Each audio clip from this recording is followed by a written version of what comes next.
Hi, good evening. ಈಗ ಇವತ್ತೊಂದು ಹೊಸ ರೆಸಿಪಿ ಬೀನ್ಸ್. ಇದಕ್ಕೆ ನಾವು ಕೊಕೊನೆಟ್ ಪೌಡರ್ ಆ್ಯಡ್ ಮಾಡುವಾಗ, ಅಂದರೆ ತೆಂಗಿನ ತುರಿ ಅದು ಯಾವುದು ಆ್ಯಡ್ ಮಾಡುವಾಗಿಲ್ಲ.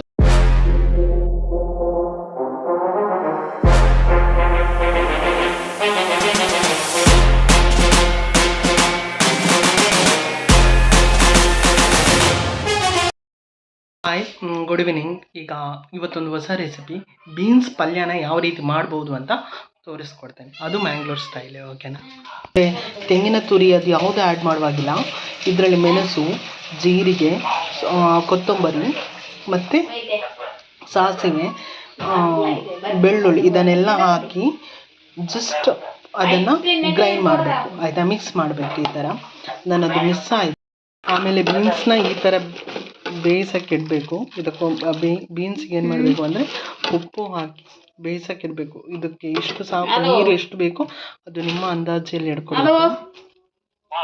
ಫಸ್ಟ್ ನಾವು ಬೇಯಿಸೋಕ್ಕೆ ಬೀನ್ಸ್ ಪಾತ್ರೆ ಶಿಫ್ಟ್ ಮಾಡಿಕೊಂಡು, ಈಗ ಇಲ್ಲಿ ಬರುವ ಬೀನ್ಸನ್ನು ಒಂದು ಪಾತ್ರೆಗೆ ಶಿಫ್ಟ್ ಮಾಡ್ಕೋಬೇಕು. ಆಮೇಲೆ ನಾವು ಪಾತ್ರೆ ಹಾಕಬೇಕು. ಇದಕ್ಕೆ ಏನೆಲ್ಲ ಹಾಕ್ತಾರೆ, ಜಜ್ಜಿಟ್ಕೊಂಡಂಥ ಬೆಳ್ಳುಳ್ಳಿ, ಸಾಸಿವೆ, ಟೊಮೆಟೊ ಇಷ್ಟನ್ನು ಹಾಕಿ ನಾವು ಇದರಲ್ಲಿ ಫ್ರೈ ಮಾಡಬೇಕು. ನೀವು ಇಲ್ಲಿ ನೋಡ್ತಾ ಹೋಗಿ ನಿಮಗೆ ಅರ್ಥ ಆಗುತ್ತೆ ಅಂದರೆ ಯಾವ ಥರ ಫ್ರೈ ಮಾಡೋದು ಅಂತ.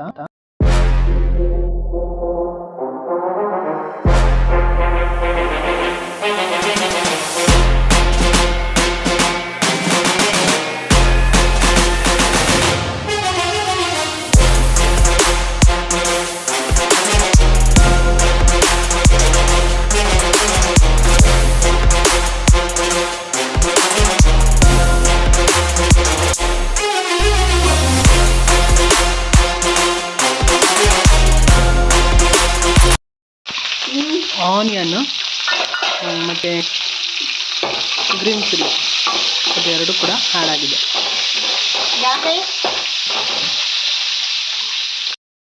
ಬರೀ ಟೊಮೆಟೊ ಹಾಕ್ತೀವಿ.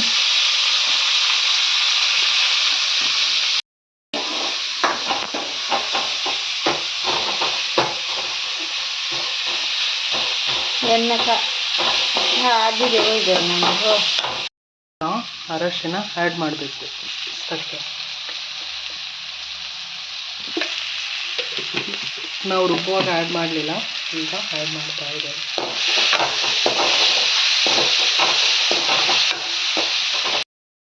ಎಲ್ಲವನ್ನು ಮಿಕ್ಸ್ ಮಾಡೋದು. ಟೊಮೆಟೊ, ಈರುಳ್ಳಿ, ಕಾಯಿ ಮೆಣಸು, ಸಾಸಿವೆ, ಬೆಳ್ಳುಳ್ಳಿ ಇಷ್ಟು ಹಾಕಿದರೆ ಇಷ್ಟು ಕೂಡ ಚೆನ್ನಾಗಿ ಮಿಕ್ಸ್ ಮಾಡೋದು ಆ ಮಸಾಲದಲ್ಲಿ. ಅಂದರೆ ಆ ರೀತಿ ನಾವು ಬೀನ್ಸ್ನ ಅದಕ್ಕೆ ಆ್ಯಡ್ ಮಾಡೋದು.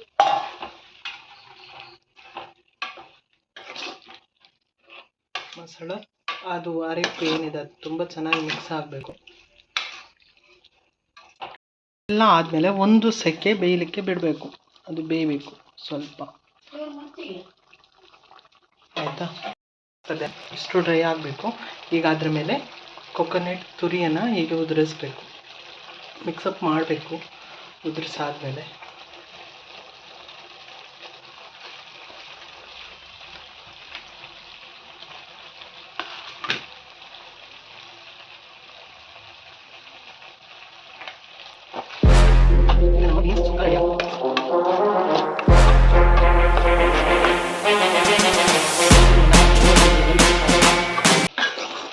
ನಾನ್ ವೆಜ್ ಇಷ್ಟಪಡುವವರು ಕೂಡ ಇದನ್ನು ತಿಂತಿದ್ರು.